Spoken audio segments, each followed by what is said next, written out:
ಜಿಲ್ಲೆಯ ಎಲ್ಲ ತಾಲೂಕಿನ ರೈತರು ಏನು ಸರ್ಕಾರದ ರೈತ ವಿರೋಧಿ ನೀತಿಯನ್ನು ಖಂಡಿಸಿ ಬೃಹತ್ ಸಂಖ್ಯೆಯಲ್ಲಿ ಪ್ರತಿಭಟನಾ ಕಾರ್ಯಕ್ರಮವನ್ನು ಇಟ್ಕೊಂಡಿದ್ದೀವಿ. ಇವತ್ತು ರೈತರು ನಿರಂತರವಾಗಿ ಸಮಸ್ಯೆಯನ್ನು ಅನುಭವಿಸ್ತಿದ್ದಾರೆ. ಸರ್ಕಾರ ರೈತರ ಸಮಸ್ಯೆಗಳನ್ನು ಪರಿಹರಿಸುವಲ್ಲಿ ವಿಫಲವಾಗಿದೆ. ಇವತ್ತು ರಾಜ್ಯದಲ್ಲಿ ಜಿಲ್ಲೆಯಲ್ಲಿ ಲಕ್ಷಾಂತರ ಜನ ಬಗರುಕು ಮಾಡಿ ಹಕ್ಕುಪತ್ರಗಳಿಗೆ ಕಾಯ್ತಿದ್ದಾರೆ. ಇದುವರೆಗೆ ಏನು ಎಷ್ಟು ಜನಕ್ಕೆ ಕೊಟ್ಟಿದ್ದಾರೆ ಏನು ಅನ್ನೋದಂಥದ್ದು ಸ್ಪಷ್ಟವಾದಂಥ ಮಾಹಿತಿಗಳಿಲ್ಲ. ವಿಶೇಷವಾಗಿ ಈಗ ನಗರ ವ್ಯಾಪ್ತಿನಲ್ಲಿ ಬರುವಂಥ ಪ್ರದೇಶಗಳು ಆಯಾ ರಾಜ್ಯದ ಎಲ್ಲ ತಾಲೂಕು ನಗರ ಪಟ್ಟಣ ವ್ಯಾಪ್ತಿಗಳಲ್ಲಿ ಇರುವಂಥ ಸಮಸ್ಯೆ ಇದೆ. 16 ವರ್ಷಗಳಿಂದ ಭೂಮಿನ ಉಳುಮೆ ಮಾಡ್ಕೊಂಡು ಬಂದಂಥ ರೈತರಿಗೆ ಈಗ ನಗರ ವ್ಯಾಪ್ತಿನ ವಿಸ್ತಾರ ಮಾಡಿ ಅವರಿಗೆ ಭೂಮಿನ ಕೊಡೋವಂಥದ್ದು ಆಗ್ತಾ ಇಲ್ಲ. ಹಾಗಾಗಿ ರೈತರು ಅಂಥವ್ರಿಗೆ ಭಾಳ ಸಂಕಟದಲ್ಲಿದ್ದಾರೆ. ಅಂಥವ್ರಿಗೆ ಪರ್ಯಾಯ ವ್ಯವಸ್ಥೆಯನ್ನು ಮಾಡೋವಂಥದ್ದು ಆಗಬೇಕು. ಜೊತೆಗೆ ಈಗ ವಿದ್ಯುತ್ತಿನ ಸಮಸ್ಯೆ ಇದೆ.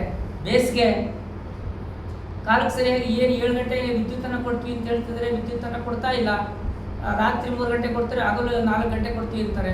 ಅದು ಕೊಡೋ ಟೈಮಲ್ಲೂ ಕರೆಂಟ್ ಹೋಗೋಗಿ ಬರ್ತದೆ. ಹಾಗಾಗಿ ಇರುವಂಥ ತೋಟಗಾರಿಕಾ ಬೆಳೆಗಳನ್ನ ಉಳಿಸ್ಕೊಳ್ಳಿಕ್ಕೆ ಸಾಧ್ಯ ಆಗ್ತಾ ಇಲ್ಲ. ಜೊತೆಗೆ ಈಗ ಇತ್ತೀಚೆಗೆ ಕಾನೂನು ತಿದ್ದುಪಡಿ ಮಾಡಿದ್ದಾರೆ. ಏನು ಹಿಂದೆ ರೈತರಿಗೆ ಒಂದು ಹೊಸ ಬೋರ್ವೆಲ್ ಕೊರದ ಅಂತಂದರೆ ಏನೋ ಕಡಿಮೆ ಒಂದು 5,000 ರೂಪಾಯಿಯನ್ನು ಸರ್ಕಾರಕ್ಕೆ ಸಂದಾಯ ಮಾಡ್ತಾ ಇದ್ದ. ಅವರಿಗೆ TC ಕಂಬ ವೈರು ಎಲ್ಲ ಉಪಕರಣವನ್ನು ಕೊಟ್ಟು ನೀವು ವಿದ್ಯುತ್ ಸಂಪರ್ಕ ಕೊಡ್ತಾ ಇಲ್ಲ. ಈಗ ಸರ್ಕಾರನೇ ಕಾನೂನು ಬದಲು ಮಾಡಿ TC ಕಂಬ ವೈರು ಎಲ್ಲ ನೀವೇ ಹಾಕ್ಕೊಂಡು ಮಾಡಿ ಅಂತ ಹೇಳಿದ್ದಾರೆ. ಒಂದು ಬೋರ್ವೆಲ್ ಕೊರೆದು ಒಬ್ಬ ರೈತ ಭೂಮಿಯಿಂದ ನೀರು ತೆಗಿಬೇಕು ಅಂದರೆ ಕನಿಷ್ಠ ಇವತ್ತು ಒಂದು 15 ಲಕ್ಷದ ಹಣ ಬೇಕು. ಇಂಥ ಒಂದು ಪರಿಸ್ಥಿತಿ ಬಂದಿದೆ. ಹಾಗಾಗಿ ಏನೀಗ ತಿದ್ದುಪಡಿ ಮಾಡಿದ್ದಾರೆ, ರೈತನಿಗೆ ವಿದ್ಯುತ್ತನ್ನು ಕೊಡಬೇಕಾದ್ರೆ TC ಕಂಬ ವೈರು ಎಲ್ಲವನ್ನೂ ಸಹ ರೈತ ಇಲಾಖೆ ಕೊಡಬೇಕು, ಸರ್ಕಾರ ಕೊಡಬೇಕು. ಆ ಮೂಲಕ ಕೃಷಿ ಮಾಡೋದಕ್ಕೆ ಅವರಿಗೆ ಉತ್ತೇಜನ ಕೊಡಬೇಕು ಅನ್ನೋಂಥ ಒತ್ತಾಯವನ್ನು ನಾವು ವಿಶೇಷವಾಗಿ ಮಾಡ್ತಾ ಇದ್ವಿ. ಜೊತೆಗೆ ಇತ್ತೀಚೆಗೆ ಸೋಲಾರ್ ನೆಪದಲ್ಲಿ ರೈತರ ಭೂಮಿಯನ್ನು ಭಾಳಷ್ಟು ಕಂಪನಿಗಳು ಅಗ್ರಿಮೆಂಟ್ ಮಾಡಿಕೊಂಡು ಮೋಸ ಮಾಡ್ತಿದ್ದಾರೆ. ಅವ್ರಿಗೇನು ಉದ್ಯೋಗನೂ ಕೊಡ್ತಾ ಇಲ್ಲ, ಮತ್ತು ಅವನಿಗೆ ಏನು ವರ್ಷಕ್ಕೆ ಏನು ಅಗ್ರಿಮೆಂಟ್ ಮಾಡಿರ್ತಾರೆ ದುಡ್ಡೂ ಕೊಡ್ತಾ ಇಲ್ಲ. ಹೀಗಾಗಿ ಭಾಳ ಸಮಸ್ಯೆ ಆಗ್ತಾ ಇದೆ. ಆ ಒಂದು ಸರಳೀಕರಣ ಮಾಡಬೇಕು. ಯಾರು ಭೂಮಿ ಕೊಡ್ತಾನೆ ಅಥವಾ ರೈತನೇ ಈಗ ಸೋಲಾರ್ ಮಾಡಿದ್ರೆ ಯಾರು ಬೇಡ ಅಂತಾರೆ. ಯಾರೋ 5 ಎಕರೆ ಜಮೀನಿದೆ ಅವನಿಗೆ ಸರ್ಕಾರ ಸಾಲ ಸವಲತ್ತುಗಳನ್ನು ಒದಗಿಸಿದಾಗ ಅವನೇ ಸೋಲಾರ್ ಮಾಡಿ KVಗೆ ವಿದ್ಯುತ್ ಸರಬರಾಜು ಮಾಡ್ತಾನೆ. ಅವನ ಕುಟುಂಬ ಒಂದು ಆರ್ಥಿಕವಾಗಿ ಸಶಕ್ತರಾಗ್ತದೆ. ಅವನ ಕುಟುಂಬದಲ್ಲಿರುವಂಥ ಮಕ್ಕಳು ಉದ್ಯೋಗ ಕೊಟ್ಟಂಗೆ ಆಗ್ತದೆ. ಇದು ನೀತಿ ಬರಬೇಕು. ಅದನ್ನು ಬಿಟ್ಟು ಯಾವುದೋ ದೊಡ್ಡ MNC ಕಂಪ್ನಿಗಳಿಗೆ ಇವರು ಕೊಡೋಂಥದ್ದು ಇದು ರೈತ ವಿರೋಧಿ ನೀತಿ. ಒಟ್ಟಾರೆ ರೈತರನ್ನ ಉಳಿಸಿ ಇವರು ಯಾವುದೇ ಕಾರ್ಯಗಳನ್ನ ಮಾಡಬೇಕು. ಇದು ಆಗಲಿಲ್ಲ ಅಂದರೆ ಭಾಳ ಕಷ್ಟ ಆಗ್ತದೆ. ಜೊತೆಗೆ ಈಗ ಏನು ಭೂ ಸುಧಾರಣಾ ಕಾಯ್ದೆಯಿಂದ ಇವತ್ತು ರೈತರು ಭೂಮಿನ ಕಳ್ಕೊಳ್ತಿದ್ದಾರೆ. ರೈತರಲ್ಲದವರು ಭೂಮಿನ ಕೊಳ್ಳೋದಕ್ಕೆ ಅವಕಾಶ ಇರಲಿಲ್ಲ. ಈಗ ಸರ್ಕಾರ ತಿದ್ದುಪಡಿಯನ್ನು ಮಾಡಿ ಕೃಷಿಕರಲ್ಲದವರಿಗೆ ರೈತರಲ್ಲದವರಿಗೆ ಭೂಮಿ ಕೊಳ್ಳೋದಕ್ಕೆ ಅವಕಾಶ ಮಾಡಿಕೊಟ್ಟಿದೆ. ಹಾಗಾಗಿ ಇವತ್ತು ಕೃಷಿಕರಲ್ಲದವರು ಏನು ಹಣ ಸಂಪಾದನೆ ಮಾಡಿದಂಥ ದೊಡ್ಡ ವರ್ತಕರು ಇರ್ಬೋದು, ಕೈಗಾರಿಕೋದ್ಯಮಿಗಳಿರ್ಬೋದು, ರಾಜಕಾರಣಿಗಳಿರ್ಬೋದು, ಅವರೆಲ್ಲರೂ ಸಹ ಬಂದು ಇವತ್ತು ಭೂಮಿ ಕೊಡ್ತಿದ್ದಾರೆ.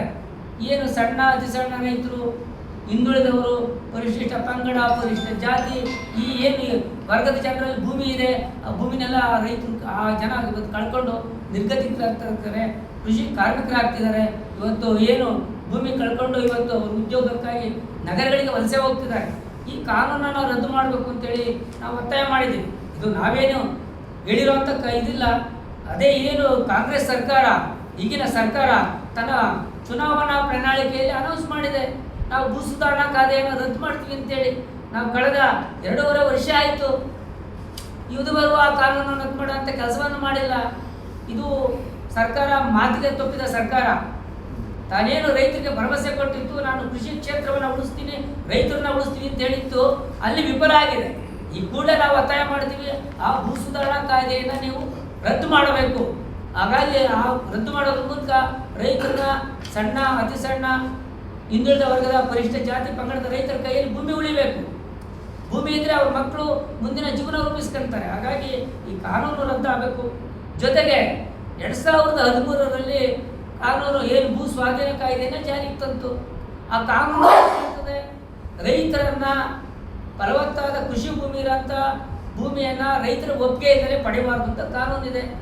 ರಾಜ್ಯ ಸರ್ಕಾರ ಹಿಂದಿದ್ದಂಥ ಸರ್ಕಾರಗಳು ಆ ಕಾನೂನಿಗೆ ತಿದ್ದುಪಡಿಯನ್ನು ತಂದು ಬಲವಂತವಾಗಿ ಕೃಷಿ ಭೂಮಿಯನ್ನು ಫಲವತ್ತಾದ ಕೃಷಿ ಭೂಮಿಯನ್ನು ವಶಪಡಿಸ್ಕೊಳ್ತಿದ್ದಾರೆ. ಇದು ಬಿಡಬೇಕು. ತೋಟ ಇದೆ, ಅಭಿವೃದ್ಧಿ ಮಾಡಿರ್ತಾರೆ, ಅಂಥ ಭೂಮಿಯನ್ನು ಇವರು ರೈತರಿಂದ ಕಿತ್ಕೊಂಡ್ರೆ ರೈತ ಎಲ್ಲಿ ಹೋಗ್ಬೇಕು? ಅವನು ನಿರ್ಗತಿಕನಾಗ್ತಾನೆ.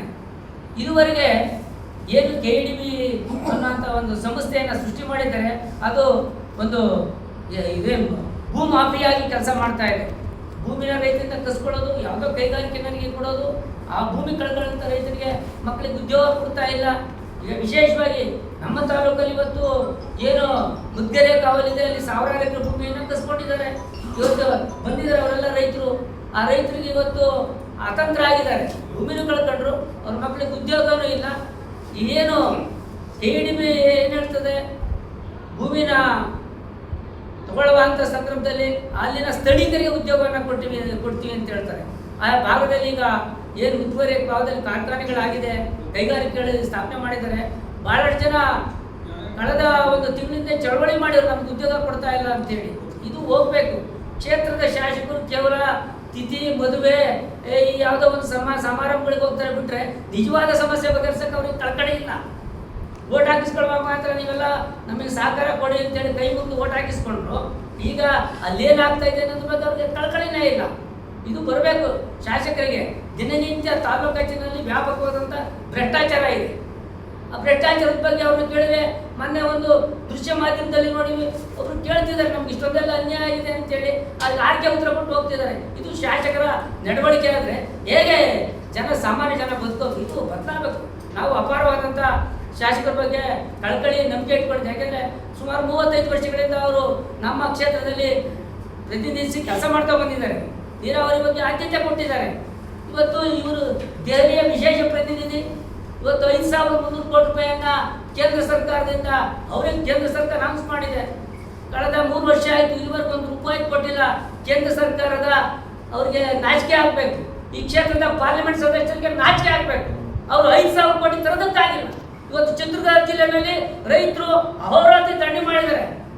ಆ ಚಿತ್ರದುರ್ಗ ಜಿಲ್ಲೆಯ ಅಧ್ಯಕ್ಷರು KPT ತಿಪ್ಪೇಸ್ವಾಮಿ ಅವರು ಇವತ್ತು ಆರೋಗ್ಯ ಕೆಟ್ಟು ಇವತ್ತು ಮಣಿಪಾಲ್ ಆಸ್ಪತ್ರೆ ಸೇರಿದ್ದಾರೆ.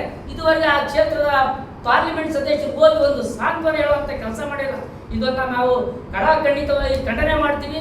ಏನು ಈ ಪಾರ್ಲಿಮೆಂಟ್ ಸದಸ್ಯರೇ ಅವ್ರು ಈ ಕೂಡಲೇ ಎಚ್ಚೆತ್ಕೋಬೇಕು. ಏನು ಅವ್ರು ಭರವಸೆ ಕೊಟ್ಟಿದ್ರು ಕೇಂದ್ರ ಸರ್ಕಾರ, ಅಪ್ಪರ್ ಭದ್ರಾ ಯೋಜನೆಯನ್ನು ರಾಷ್ಟ್ರೀಯ ಜಲನೀತಿನಲ್ಲಿ ಸೇರಿಸ್ತೀವಿ, 5,300 ಕೋಟಿ ರೂಪಾಯಿನ ನಾವು ಕೊಡ್ತೀವಿ ಅಂತ ಹೇಳಿದ್ರು. ಅದನ್ನು ತರೋ ಅಂತ ಕೆಲಸ ಮಾಡಿದರೆ ಈ ಕ್ಷೇತ್ರದ ಪಾರ್ಲಿಮೆಂಟ್ ಶಾಸಕರು ಒಂದು ಪ್ರಾಮಾಣಿಕ ಕೆಲಸವನ್ನು ಮಾಡ್ತಿದ್ರೆ ಅಂತ ನಾವು ಹೇಳ್ಬೋದು.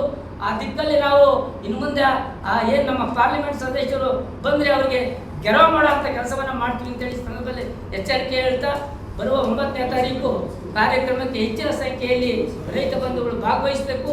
ಆ ಮೂಲಕ ಸರ್ಕಾರವನ್ನು ಎಚ್ಚರಿಸುವಂಥ ಕೆಲಸ ಮಾಡಬೇಕಾಗ್ತದೆ. ಜೊತೆಗೆ ಇವತ್ತು ಜಿಲ್ಲೆಯಲ್ಲಿ ಏನು ಸಣ್ಣ ಪುಟ್ಟ ಕೆರೆ ಕಟ್ಟೆಗಳಿದೆ, ಅಲ್ಲಿ ಮಣ್ಣು ತುಂಬೋದಕ್ಕೆ ಕೆಲವು ಕಡೆ ತೊಂದರೆ ಕೊಡ್ತಿದ್ದಾರೆ. ನೀವು ಮಣ್ಣು ತುಂಬಬೇಡಿ ಅಂತೇಳಿ. ಅದು ಮಣ್ಣು ಎಲ್ಲಿಂದ ಬಂತು? ರೈತರು ಹೊರದಿಂದ ಮಳೆ ಬಿದ್ದ ಬಂದಿರೋ ಅಂತ. ಇವತ್ತು ನೀವು ತುಂಬಬೇಡಿ ಅಂತಂದರೆ ಎಲ್ಲಿಂದ ಮಣ್ಣು ತರಬೇಕು? ಇವತ್ತು ಸಾವಯವ ಕೃಷಿ ಮಾಡಿರ್ತೀವಿ ಅಂತ ಹೇಳ್ತೀರಾ. ಸಾವಯವ ಕೃಷಿಗೆ ರಾಸಾಯನಿಕಗಳನ್ನ ಬಳಸಬೇಡಿ ಅಂತೀರಿ. ಮಣ್ಣು ಹಾಕ್ಲೇಬೇಕಲ್ಲ. ಮಣ್ಣೆಲ್ಲಿ ಸಿಗುತ್ತೆ ನಮಗೆ? ಕೆರೆ ಕಟ್ಟೆಗಳಲ್ಲಿ ಸಿಗುತ್ತೆ. ಅದು ತುಂಬ್ಕೊಂಡು ಹೋಗೋದಕ್ಕೆ ನೀವು ತೊಂದರೆ ಕೊಡ್ತೀರಾ. ಟ್ರ್ಯಾಕ್ಟರ್ಗಳನ್ನ ಸೀಜ್ ಮಾಡ್ತೀರಾ, JCB ಸೀಜ್ ಮಾಡ್ತೀರಾ. ಅಲ್ಲಿ ಏನಾದರೂ ಅವ್ಯವಹಾರ ನಡೆದರೆ ಕಾನೂನು ಕ್ರಮ ತಗೊಳ್ಳಿ, ಬೇಡ ಅನ್ನೋದಿಲ್ಲ. ಬಟ್ ರೈತರಿಗೆ ನೀವು ತೊಂದರೆ ಕೊಡೋದಾದ್ರೆ ನಿಮ್ಮನ್ನು ಎಂಥ ಸರ್ಕಾರ, ನೀವೆಂಥ ಜನಪ್ರತಿನಿಧಿಗಳು, ಇದು ಹೋಗ್ಬೇಕು. ನೋಡಿ, ಈಗ ಮೈಕ್ರೋ ಫೈನಾನ್ಸ್ ಅವಳಿ ಜಾಸ್ತಿ ಆಗಿದೆ. ಇದು ಈಕ್ವಿಟಾಸ್ ಅನ್ನೋಂಥ ಒಂದು ಬ್ಯಾಂಗ್ಳೂರು ನೆನ್ನೆ ಹೋಗಿ ಮಾದೇನಹಳ್ಳಿನಲ್ಲಿ ಹೊಸಪಾಳ್ಯದಲ್ಲಿ ರೈತರ ಮನೆಗೆ ಕೋರ್ಟಿಂದ ಆದೇಶ ಮಾಡಿ ಬೀಗ ಹಾಕಿದ್ದಾರೆ. ನೋಡಿ, ಹಾಕಿ ಬರಬಲ್ಲಿ ನಾವು ಎಚ್ಚರಿಕೆಯನ್ನು ಕೊಡ್ತಾ ಇದ್ದೀವಿ. ಬಜೆಟ್ ಒಂದು ಏನು ಅಂತ ನಿರಾಶಾದಾಯಕ ಬಜೆಟ್. ಆ ಬಜೆಟ್ ಅಲ್ಲಿ ಏನು 8,000 ಕೋಟಿ ಕೊಟ್ಟಿದ್ದಾರೆ, ಏನೇನಕ್ಕೂ ಅಲ್ಲ. ಇವತ್ತು ನೀರಾವರಿ ಯೋಜನೆಗಳಿದೆ, ಆ ನೀರಾವರಿ ಯೋಜನೆಗಳಿಗೆ ಹುಡುಗ ಸೇವೆ ಹಾಕಲ್ಲ. ಈಗ ನೋಡಿ, ಅವ್ರು ಎತ್ತಿನ ಹೊಳೆ ಬಗ್ಗೆ ಏನು ಮಾತಾಡಿಲ್ಲ, ಅಪ್ಪರ್ ಭದ್ರಾ ಬಗ್ಗೆ ಮಾತಾಡಿಲ್ಲ, ಹೇಮಾವತಿ ಬಗ್ಗೆ ಮಾತಾಡಿಲ್ಲ. ಕಳೆದ 24 TMC ನೀರು ತುಮಕೂರು ಜಿಲ್ಲೆಗೆ ತರಬೇಕಾಗಿರೋಂಥದ್ದು 24 TMC ನೀರು ಇದುವರೆಗೆ ತುಮಕೂರು ಜಿಲ್ಲೆಗೆ ಅರ್ಧೇ ಬಂದಿಲ್ಲ. ಯಾವ ಭಾಗಕ್ಕೂ ಇವರು ಸಮೃದ್ಧಿಯಾಗಿ ನೀರು ಕೊಡಂತ ಕೆಲಸ ಮಾಡ್ತಾ ಇಲ್ಲ. ನೋಡಿ, ಈಗ ಬೇಸಿಗೆ ಬಂದಿದೆ, 18 TMC ಬಂದಿರುತ್ತೆ, ಎಷ್ಟು 15 16 ಅಷ್ಟೇ ಬಿಟ್ಟರೆ. ಹಾಗಾಗಿ ನೀರಾವರಿ ಬಗ್ಗೆ ಈ ಸರ್ಕಾರದಲ್ಲಿ ಈ ಬಜೆಟ್ ಅಲ್ಲಿ ಯಾವುದೇ ಒಂದು ವಿಚಾರ ಪ್ರಸ್ತಾಪ ಮಾಡಿಲ್ಲ. ಇದೊಂದು ರೈತರ ಪಾಲಿಗೆ ನಿರಾಶಾದಾಯಕ ಬಜೆಟ್. ಜೊತೆಗೆ ಈಗ ಬಹಳ ದಿನಗಳಿಂದ ನಮ್ಮ ಈ ಏನು ಸಿರಾ, ಮಧುಗಿರಿ ಮತ್ತೆ ಚಳ್ಳಕೆರೆ ಈ ಭಾಗದಲ್ಲಿ ಹೆಚ್ಚು ಹುಣಸೆ ಬೆಳೀತಾರೆ. ಹುಣಸೆಗೆ ಒಂದು ಇದನ್ನ ಕೊಡಿ, ಅಭಿವೃದ್ಧಿ ಮಂಡಳಿ ರಚನೆ ಮಾಡಿ ಅಂತ ಕೇಳಿದ್ದಾರೆ. ಅವರು ಚುನಾವಣಾ ಪೂರ್ವದಲ್ಲೂ ಬಜೆಟ್ ಪೂರ್ವದಲ್ಲೂ ಪ್ರಸ್ತಾಪ ಮಾಡಿದರು. ಬಜೆಟ್ ಎಲ್ಲ ಅದ್ರ ಬಗ್ಗೆ ಏನೂ ಮಾತಾಡಿಲ್ಲ. ಮತ್ತು ಇನ್ನೇನು ಈ ಸರ್ಕಾರ ಯಾವ ರೀತಿ ರೈತರ ಪರವಾಗಿ ಚಿಂತನೆ ಮಾಡ್ತದೆ, ಈಗಲಾದರೂ ಎಚ್ಚೆತ್ಕೋಬೇಕು. ಕ್ಷೇತ್ರದ ಶಾಸಕರು ಈಗಲಾದರೂ ಎಚ್ಚೆತ್ಕೊಂಡು ಹುಣಸೆ ಮಂಡಳಿನ ಸ್ಥಾಪನೆ ಮಾಡಿ ಹುಣಸೆ ಬೆಳೆಗಾರರ ಹಿತವನ್ನು ಕಾಯುವಂಥ ಕೆಲಸ ಮಾಡಬೇಕು. ನಿರಾಶೆ ಹುಟ್ಟಿಸಿದೆ ರೈತರಿಗೆ. ನಿರಾಶೆ 100% ನಿರಾಶೆ ಹುಟ್ಟಿಸಿದೆ, ಅದ್ರಾಗೆ ಅನುಮಾನ ಇಲ್ಲ. ಸರ್, ಈಗ ಕೆರೆ ಅಂತ ಹೇಳಿದ್ರೆ ಕೆರೆಯಲ್ಲಿ ರೈತರು ಮುನ್ ತುಂಬ್ತಾರೆ ಹೆಂಗೆ ಅಂತ ಅದನ್ನ ಅವ್ಯವಹಾರಗಳು ನಡೀತದೆ ಕೆಲವೊಂದ್ ಕಡೆ. ಈಗ ನೋಡಿ, ಅದಕ್ಕೆ ಕಾನೂನು ರೈತರು ಏನು ಹೊಲ ಕೊಡ್ಕಂತ ಅಂತ ಹೇಳ್ಬಿಟ್ಟು ಟಿಪ್ಪರ್ ಇಟ್ಕೊಂಡು ಏನು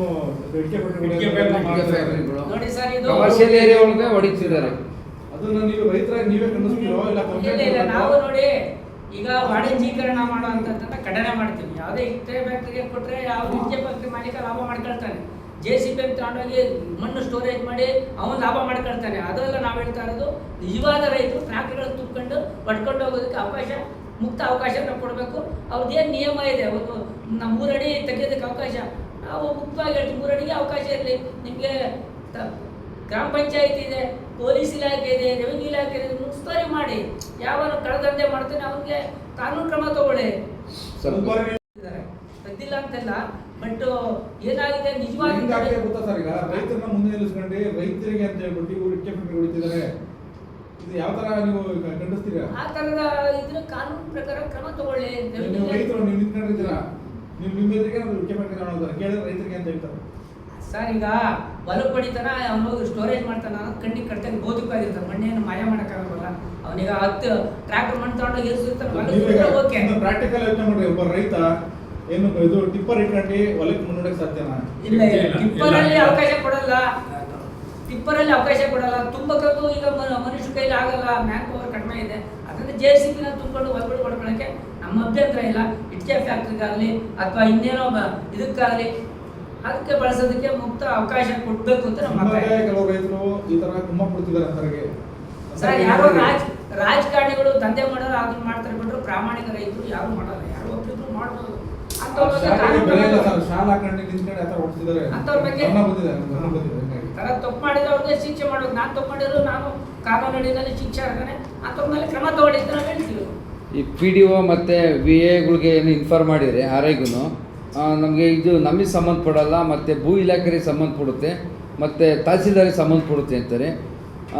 ಏನು ನಾವು VAಗಳಿಗೆ ಫೋನ್ ಮಾಡಿದರೆ ಉಡಾಫೆ ಉತ್ತರ ಕೊಡ್ತಾರೆ. ಅವ್ರ ಬಗ್ಗೆ ಹೇಳಕ್ಕೆ ಇಷ್ಟಪಡ್ತೀರಾ? ಸರ್, ಅವರೆಲ್ಲ ಜವಾಬ್ದಾರಿಯಿಂದ ಕೆಲಸ ಮಾಡ್ತಾ ಇದ್ದಾರೆ. ಒಂದು ಪಂಚಾಯತ್ ಇದ್ದರೆ ಆ ಕ್ಷೇತ್ರದ ಜವಾಬ್ದಾರಿ ಅವ್ರ ಮೇಲೆ ಇರ್ತದೆ. ಅಲ್ಲಿನ ಆಗುವಗಳ ಬಗ್ಗೆ ಮಾಹಿತಿನ ಸಂಬಂಧಪಟ್ಟ ಇಲಾಖೆಗೆ ಕೊಡಬೇಕಂತ ಅವ್ರ ಜವಾಬ್ದಾರಿ ಇರ್ತದೆ. ಆ ಇಲಾಖೆ ಮತ್ತು ಈ ಇಲಾಖೆ ಕೋಆರ್ಡಿನೇಟ್ ಆಗಿ ಆ ಸಮಸ್ಯೆನ ಪರಿಹಾರ ಮಾಡೋಂಥದ್ದು ಮಾಡಬೇಕು. ಅವ್ರು ಯಾರು ಸಂಬಳಕ್ಕಿರೋರು, ಸೇವೆ ಮಾಡೋಕ್ಕೆ ಬಂದಿರೋರಲ್ಲ. ಸಂಬಳ ತೊಗೊಂಡು 30 ದಿನಕ್ಕೆ ಹೋಗೋರು ಅಷ್ಟೇ ಬಿಟ್ಟರೆ ಸೇವಾ ಮನೋಭಾವ ಇಲ್ಲ.